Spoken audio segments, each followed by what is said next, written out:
Welcome everyone. My name is Raphaël Derbier. I will be hosting this session for you today with my dear colleague Jörg Grote, and we will be talking about augmented reality for enterprise and its link with application integration or data integration. Jörg is in Germany. I am a European guy living in San Francisco. We both work for a US company called TIBCO based in Palo Alto. And more precisely, we are working in an innovation program called TIBCO Labs, but I will introduce it to you later. We hope that at the end of the presentation, you will feel as exhilarated as we feel about augmented reality for enterprise use cases and ready to put your glasses on for an exciting journey. First, we would like really to thank you. We realize that you decided to spend some of your time listening to strangers, so we will do our best to make this session informative. We don't know you either, so we have made some assumptions, as few as possible, and we encourage you to use the chat to share who you are, your questions and expectations and experiences. We will take time to respond. In terms of assumptions and audience, we are assuming that everybody has obviously an interest in augmented reality and has a good understanding of the domain. We think that some of you have already developed AR applications and some other have not. So concerning enterprise software architecture, we suspect we have few seasoned software engineers, but the majority has less experience in that domain. So we build the content with those assumptions. Of course, I also assume that you are familiar with box plots in statistics. So at the agenda today, a brief intro to TIBCO and what we are doing at TIBCO Labs. We will explain why we think AR for enterprise matters and could matter to you. We will see why data or application integration is an important piece of the puzzle. And as we have been in this field for years, we will try to do a kind of masterclass in 5 minutes, kind of challenging. And we thought it might be interesting to share our journey in augmented reality. Finally, we will show how to use the open source library of components that we are building for the community, in particular for Unity 3D and HoloLens. So, who is TIBCO? If you travel by plane, this is rare nowadays, or if you pay by credit card, receive packages, find food in a supermarket, there is a high chance that TIBCO software has been used in the process. We help companies to connect to any data anywhere and to make sense of this data and to make smart decisions for the business. So when explaining TIBCO to my own family or friends who still don't really get what I'm doing, I usually use the cool factor of Formula One, as TIBCO is honored to be a Mercedes F1 partner. It takes a village and a good driver, but it's easy to understand that it takes also data coming from many data sources to design the car, build it, run it, improve it, and win. You just can't imagine how much data it really takes. You have to collect the data, make sense of it, visualize and analyze it, infer from it, and basically for two possible outcomes. You find a threat, something will soon break, for example, and you react to it, or you find an opportunity, a parameter change can give you, for example, a millisecond, and you take advantage of it. So the team uses TIBCO technology to easily access and visualize gigabytes of live and historical data, crucial for making real-time strategic decisions. For them, the TIBCO Connected Intelligence Platform is a foundation for sustainable innovation. So you know that when you only have a hammer, you find that all problems require some hammering. So no surprise, I see data integration in augmented reality experiences. A word about TIBCO Labs. So TIBCO Labs is the TIBCO innovation program at TIBCO. At the lab, with our customers and partners, we are exploring new technologies, both TIBCO and non-TIBCO, to create solutions for the next stage of digital businesses.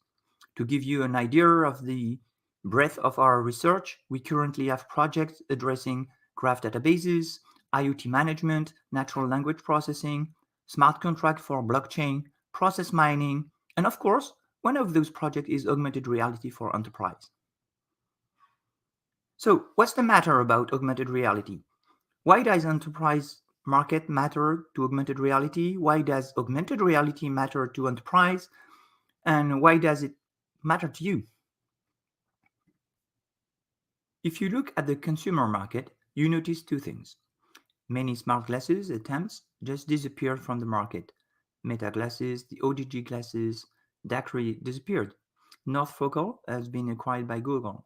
Even Bose stopped their glasses and they were only audio augmented. So the main reason is not the technology or the form factor, but simply the lack of a market. On the other hand, you see a few good use cases for augmented reality for the mass, like placement applications. This one is for IKEA, configurators. Here you can configure your Harley Davidson, of course, games and packaging. All those applications are on mobile devices. So at the moment, there is a consumer market, but not for mixed reality smart glasses. For enterprise, to me, the main difference between mobile and smart glasses for mixed reality is what you do with your hands. In the enterprise context, people usually use their hand for something else than holding the mobile device.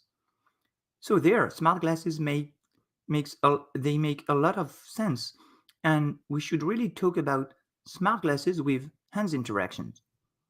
So just look at some of the remaining smart glasses on the market, such as Vuvix, Microsoft HoloLens, Google Glasses, Magic Leap, and I added Varjo XR, which is a mixed reality video pass-through device.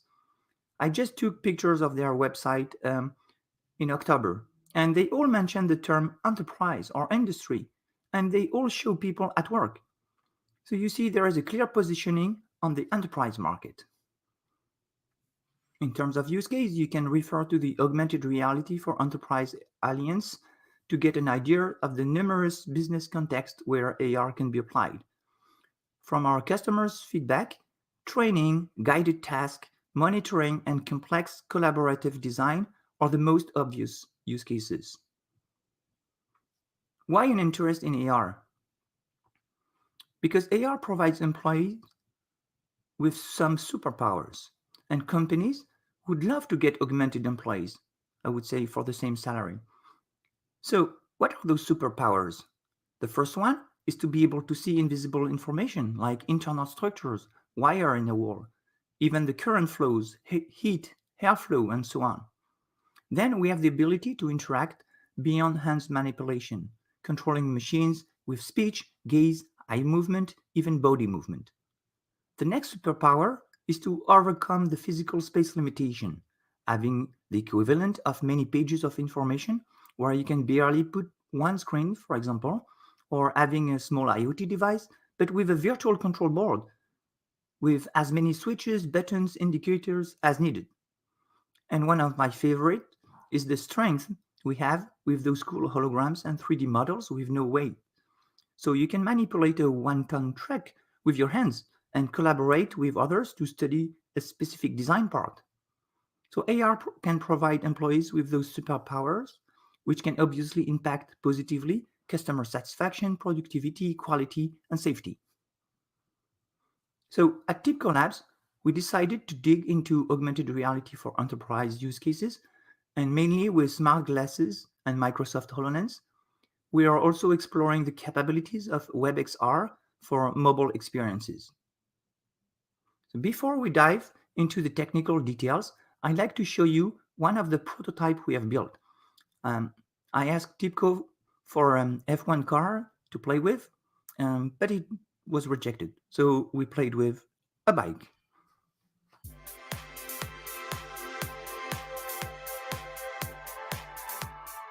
TIBCO Labs is an organization within TIBCO who is doing co-innovations with our customers.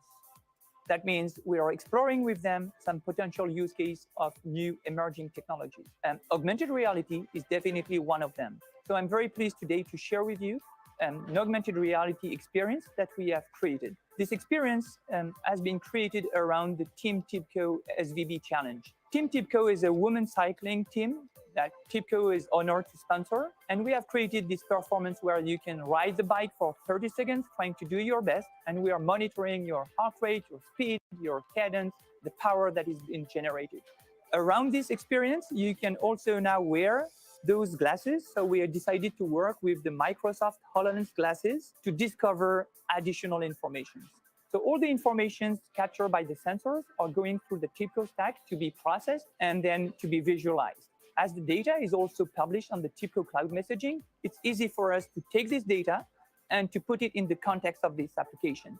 So as you move around the bicycle, you can discover, for example, the speed if you're looking at the front wheel. You can discover the cadence if you're looking at the crank, but you can also discover additional 3D objects. So those glasses are very simple. They have two screens that will display additional information that will appear as 3D object in the scene. Additionally, you can see, for example, information about the team TIBCO and discover wonderful riders that are in this team. And you can interact with the different elements to discover additional information. Augmented reality and virtual reality is now blooming in the enterprise because the hardware is ready and our customers have very valid use cases with ROI. The challenge will be to get access to the enterprise data and to put it in the right context of augmented reality applications. That's where TIBCO can really help.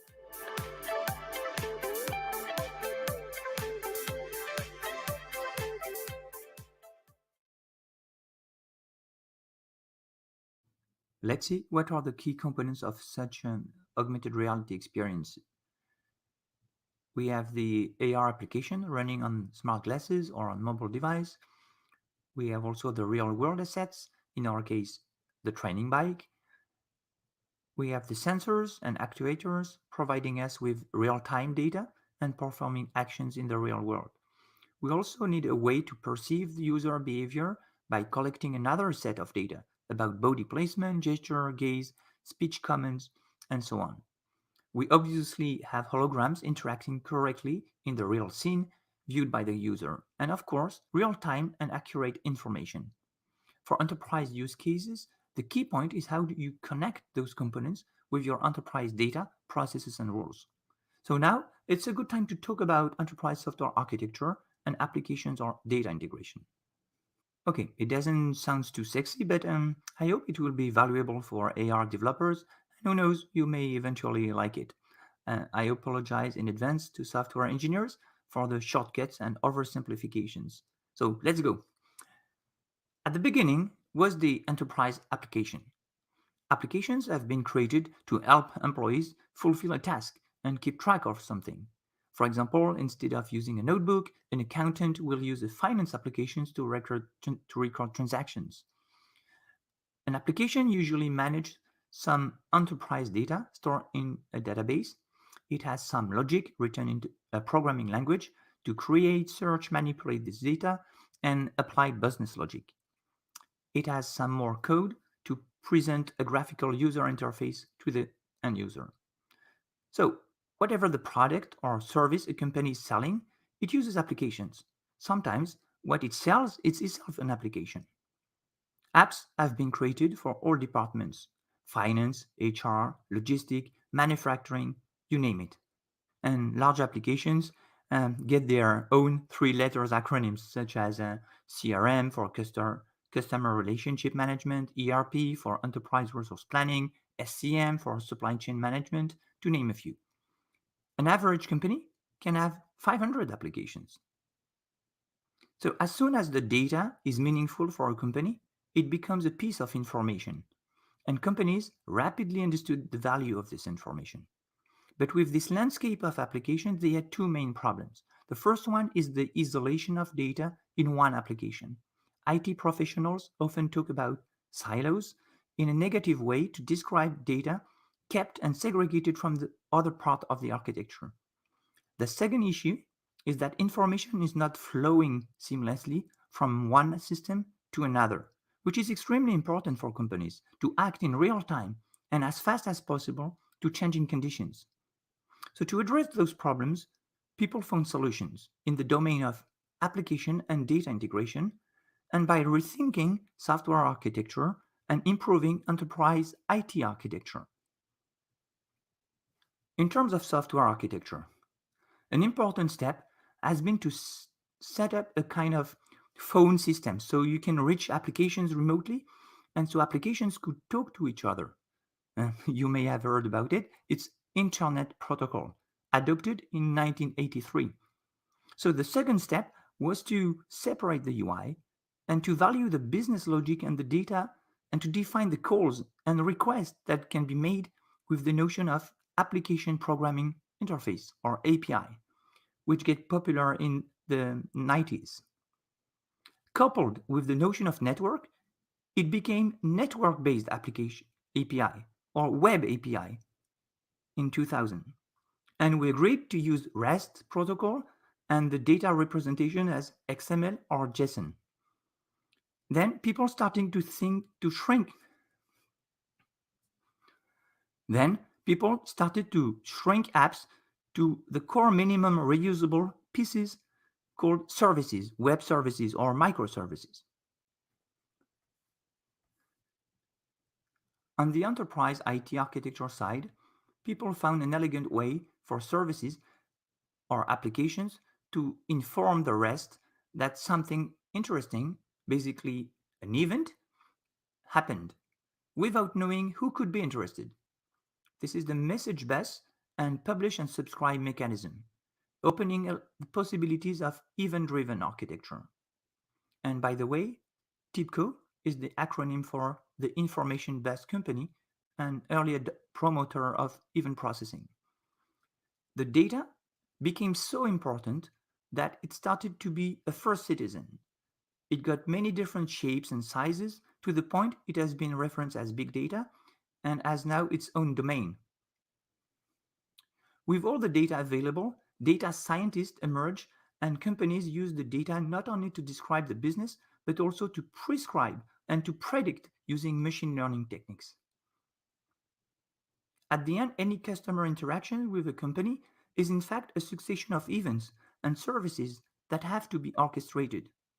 The business process management and case management solutions are doing just that in the domain of business architecture. So, to sum up this very short overview of enterprise software, any augmented reality application for enterprise will have to leverage enterprise data in a way. And to do so, we think that developers should be knowledgeable on REST API, XML and JSON representation, event architecture and messaging solutions, data science techniques, integration with business processes and case management solutions, and also have notions of security, encryption, authentication, authorization, the kind of things that make an application enterprise ready. Now, I'd like to share a bit of our learning curve on augmented reality. So, of course, this is a new domain, but for us, coming from enterprise software, we can really say that we had to learn from zero. So, we did our homework. First thing was to understand the market and the who's who of AR in terms of hardware, development tools, framework, available services. And at the same time, we are starting to dream a bit about the possibilities and potential use cases. Then we started to learn by doing and tinkering. First steps were to understand 3D modeling and to create our mascot in Blender. We also work at positioning object in a scene, interacting with objects. We then studied physics movement through inverse kinematics. We played around user interaction with object. We also explored mobile AR, and we work with data integration. Important to mention, we also involved management and we communicated our progress on those photos. You can see our CEO, Dan Streetman, doing the bike challenge and experimenting with our augmented bike. So everybody is learning differently, but this is our path and it worked for us. So basically, as I say, 3D modeling, material and lighting, then placing object in the scene, learning the notion of 3D geometries and matrix calculation, then scene understanding, the notion of spatial anchors. Also, we studied the simultaneous localizations and mapping, SLAM for the pathfinding. We also work at 3D animations, as I said, studied a bit of physics, gravity, collisions, and also all the interaction patterns, gaze, speech, and manipulations, mostly with the Microsoft MRTK. And all the data integration, that was probably the easy part for us because we're supposed to be expert of this domain, and also the event handling and all this notion of asynchronous logic, which by the way is very similar to what we are doing and that we could find in the way you program in Unity 3D, for example. So as a lesson learned, I think that the main one is that building AR for enterprise will surely require two different worlds to collaborate. There is the whole part of what I call AR or game designers, and the part of enterprise software architecture. And those domains are very rich, and this is also two domains that is usually not interacting a lot. So I think learning a bit of the other domain is really helping, and we also need to work at creating new collaborations. So now I would like to pass over to Jörg, who will show you how to access and use project art. Thank you, Raphael. Yes, I like to present a little bit of our website, but I also like to invite you to have a look on your own as we constantly keeping to add content. In my presentation, you will also see how to create a trail account of TIBCO Cloud Messaging and how download the right packages of Unity that we use. I will also show how to configure the packages in Unity, configure the scene, configure the messaging controller, and display the real-time information in a panel. Finally, we will do some first testing in Unity itself. Let's get started from the documentation side stored on GitHub. So here we have all the packages we have. Here the TIBCO Cloud Messaging package, and we can sign up to the subscription of TIBCO Cloud Messaging directly with a form here for 30 days. You basically select your details. I have prepared a little form that contains already the information. You can also select the region where you want to run your TIBCO Cloud Messaging and confirm here. So we submit now, and now your environment gets prepared and you should receive an email within some seconds. So check the email account. So we have received here an email to confirm that we have an activated account. So now we can activate. So this form is just to retrieve your password that you want to use in the future. So I enter my password that I want to use and confirm again the license agreement for 30 days. Now the subscription gets activated and the service gets started. So what we see here, it's just some welcome wizard that walks you through some features and also with a demo link. And here it explains the UI again, but we skip this demo for now. In the status, you see that your service is running and you see all the URLs that you can use. And in the authentication key, we see also keys. I not display this here, but you can also copy it. We come back to the screen later. So what's next? We need to download the packages that we want to use in the augmented reality. So we have two packages here. One is for the FTL connection. So this one is get downloaded, and the other is just a nice panel where you want to display the information. In Unity, I prepared a little scene, but it's using the MRTK as a baseline. So I selected the hand interaction sample and added some samples to have a nice project art panel here. So now I'm importing the connector package. Just drag and drop it on assets, and it gets included to the other assets here in TIBCO Labs as a messaging component. This takes a little while, but yeah, not too long, I would expect, depending on your machine as well anyway. So now we have the TIBCO Cloud Messaging package here. It contains some samples. It contains also some dependencies and also WebSockets. We use here the WebSocket C# package. In samples, we have a controller that we can drag and drop into the scene. And it has some settings that we configure a little bit later. There's also a matcher to set how many messages you want to listen to.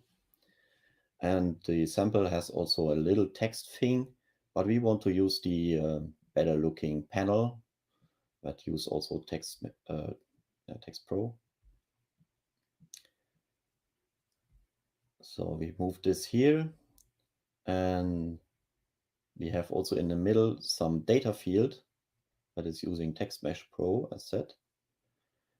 So we have to configure a little bit in the source code or readjust that this is working.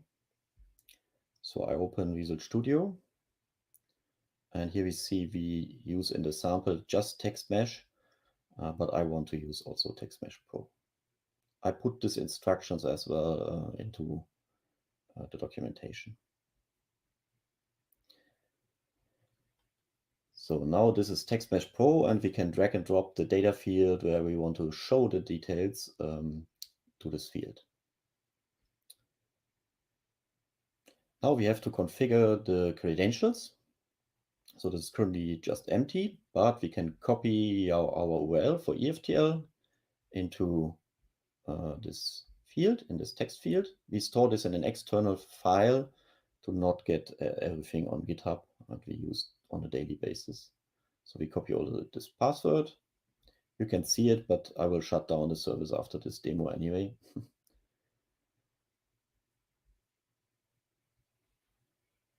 So, and then we set also a matcher. Okay, so we need here to define what message fields we want to listen to. And I use here, if the data type field is there, then it shows everything here in our field. Now I run this little demo UI where we see messages coming from Unity and also messages we can publish to Unity. So I move this a little bit. So as soon we start the demo in Unity, we see here a message coming in. And I use a command prompt here to use a C URL REST interface of TIBCO Cloud Messaging to send a message to Unity. Okay, everything is working. Let's switch to the demo part of this presentation using Microsoft HoloLens. So what we will see is real-time messaging in the panel using HoloLens. We see here a screenshot. I slightly modified this demo as well because I want to use the default web UI to send messages and retrieve messages with the same UI. So no command line anymore. And I like to present also some other packages we are working on from Project Art. So here you see what I see in HoloLens. So let's get started with the new created app. So it's just starting with a little splash screen and then it comes up with our nice panel and also some other panels. And we see here messages coming in. So open up the demo UI and we can publish a message like I say hi. So enter hi. And we can also have some temperatures coming from tiny IoT devices like I have here in the corner of my room. It's just using an ESP processor to send messages. But let's close this. So it's working in HoloLens as well. So open up the other app that I created to show you what we are working on as well. So this one is using, again, with the splash screen. So we have here an activity that shows dynamically some tasks that you need to perform coming from Nimbus. We have also a nice panel for messaging that can be moved and can also follow you and as well show messages. When we are working on some data visualization and some graphs, but this is really to just give you a little overview. Have a look on our website. There are more things coming soon. With this said, I like to hand over to Raphael again. Thank you. Thank you, Jörg. My final message will be that if you're planning to create an AR, XR experience connected to enterprise data, please talk to us. Maybe we have components that will help you to create a better experience. Finally, we are looking forward to explore the power of augmented reality, leverage the potential of data, and be surprised by the possibility of together. Thank you very much. Okay, thank you both. And Hi, Marco. so thank Hey. you very much. Thank you very much for your great session. So I don't see yet some question in the chat, but I have one from my side for you, and specifically is about I see that you have a lot of experience about everything that is running on the mixed reality, HoloLens, and MRTK. What is actually what are your next step, considering where the new approach is going? For example, for starting from the new MRTK, the HoloLens 2, and other possibility that the mixed reality is giving, for example, to use this kind of application, for example, also on other devices like I don't know, the mobile devices, is just my curiosity. That's about it. I'll answer on the business part, and Jörg will answer on the mobile part and the other devices. But on the MRTK and the HoloLens, so the next step is clearly, you see, we started with the building blocks on how to connect augmented reality experience with what you can find into an enterprise. So anything like a bank, that will have the same kind of applications and data and security. A logistic company will have also the same issues connecting to the data. So we have the building blocks. So now the next step is to build application with them. So we are in the process of the first proof of concept with some companies, and using those building blocks to create an application that will be in a specific domain, like for example inspections, or you can think about training when somebody is new on a factory and they want to learn about how to use the different machines that they are around. Here, augmented reality makes a lot of sense, but it has to be a complete application connected to the enterprise. So that's our next step, is proving this value, I would say, with some of customers in some proof of concept applications. And Nice. on the mobile part, Jörg can say a word of what you are doing too. Yeah, the MRTK is also working on mobile devices. Yeah, so you can have an Android native application as well, but uses the UI of mobile or MRTK. It's possible. But we're also looking at WebXR. Yeah, maybe I can share my screen quickly, if this is possible. Share screen. Probably not in this interface, unfortunately. I don't know. It's coming. Let me add it to the stream. That's so we had here a page about this WebXR exploration, where you see a little game that is also based on WebXR. Maybe I can show you a little bit about this WebXR experience, because it's really a very tiny app. It's 19 kilobyte or something just to load. And it's scanning a QR code when you load the app, and then you can just see the experience. Maybe I start it here. I need to... so you see a splash screen at the beginning. When you do the login, And then you see this XR experience, where you can place some geomarkers, and the idea is to walk around and set more geomarkers around and earn points for this. And we will also use this on TIBCO sales events and also on the upcoming open source community day. This is what we have in mind. Nice. But what I also like to show here on the page, you find it. It's a little bit about the architecture behind, because we use here a messaging or a REST gateway, an API gateway where we secure every request. And we use here some graphical tools to define the services that are doing all this kind of stuff, like GPS tracking, IP address tracking, speed tracking, and things like this. And in the end, we actually store everything in a case management application. So each user is basically one case that we track. And then we have a Spotfire report that's coming here. So we see on the map where each user is, how many points he has, and so on. So I think this shows very well that, it's a real use case. So created an end game this in less than a week. Nice.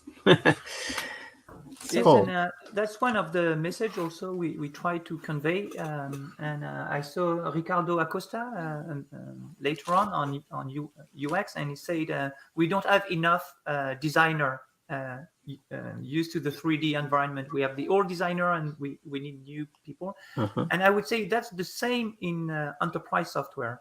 So we don't have a lot of people working on AR for enterprise. And so that's our try to say, come on, work with enterprise, because there are lots of interesting things, and there is a real serious business to create there. And if you're an engineer, if you are studying, if you plan for a career, maybe that's something interesting to consider, because I would say AR is not just gaming and putting some dinosaurs in your room. It's also connecting real-time information from and who knows. So I would pretty sure that tomorrow you will see people doing Unity into a bank software. So you will have people doing this kind of development, and it's happening now nowadays. We know that customers have a lot of interest on those experiences. We were talking about, the augmented reality to customer immediately said, oh, can I look to a truck and see what's inside and optimize the logistic of, putting things in the truck when we are loading? So immediately people start having ideas linked to their business. And we need those people to collaborate now with the people coming from the web design and the game design, and people coming from the enterprise software. And I'm really sure we can build a very interesting experience for enterprise.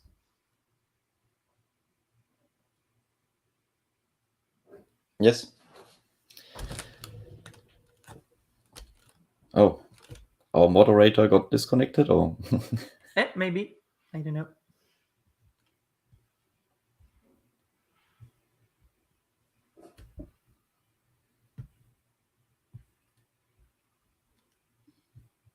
Okay, I'm checking if we have messages there. Not that much. So I think we can conclude on this call for action. If you have any interest in the domain of AR applied to enterprise, you can also contact us at TIBCO-labs. And we will be delighted to study with you the opportunities. And as Jörg said, we are also publishing as open source, because we believe that it's also by sharing the different modules and how to, and even the technical components, that we can create a community that will solve a new kind of problems in the future. So that's the main philosophy of what we're doing at the moment. And I think it will be a good time to conclude if we lost everybody, including the moderator.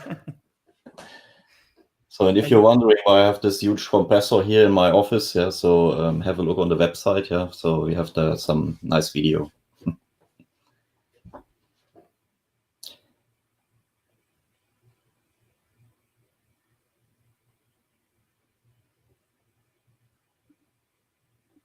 So I don't think we can close this call because we have not the tools. But yeah, but we can leave the studio. So with that, I think we can leave you there and enjoy the rest of the amazing sessions. And I will personally jump on more UX design for augmented reality sessions that I want to see. I will have now also look on more sessions of this event. Yeah. So okay. leaving. Bye. See you there. Bye-bye.